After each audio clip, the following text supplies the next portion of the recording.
Dear students, in this unit we will talk about two important definitions or the aspects, which are microevolution and macroevolution. Now, when we talk about micro, as you are aware that micro is a very small scale as compared to macro. So we can say that the microevolution is the process by which organisms change in small ways over a small period of time.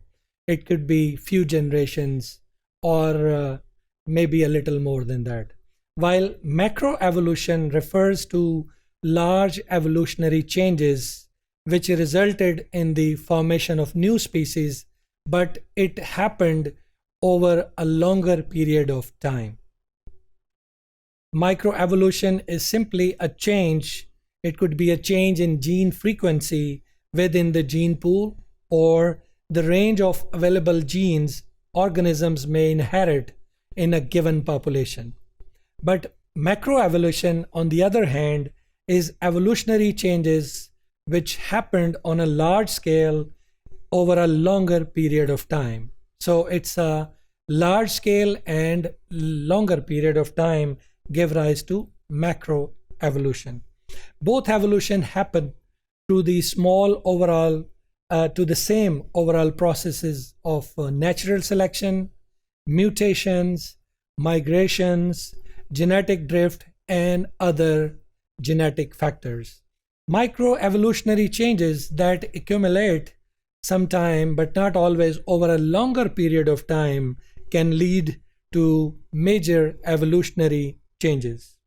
Now, here, very comprehensive examples of microevolution and macroevolution are given. The main difference between these two is simply the time scale over which they occur. Microevolution happens over a short period of time, while macroevolution is more gradual, adding up many instances of microevolution over a longer period of time. Here in these examples, you can see the example of microevolution. These are the canine population, carnivorous population. You can see it includes species of dog, fox, as well as different other carnivorous animals. While when we talk about the macroevolution, it started from unicellular organism billion years ago, while the microevolution takes normally 1,000 or million of years. In macroevolution, you can see that over a course of billion of years, from unicellular organism, there was a different evolution from aquatic life to the terrestrial environment, and ultimately it led to the evolution, to the evolving of the modern day humans or the advanced mammals. These changes are known as macroevolution, which took billion of years to take into the account. Now, here is the example of this macroevolution.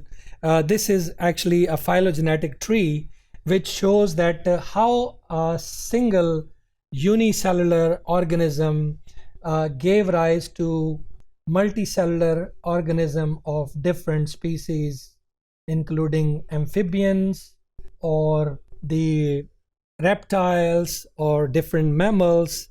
All these changes or the speciation occurred over a longer period of time in macroevolution. These underlying causes of evolution are basically the mutation, migration, genetic drift, and natural selection, and they result in the changes on a larger scale, which we call macroevolution over a period of billion of years.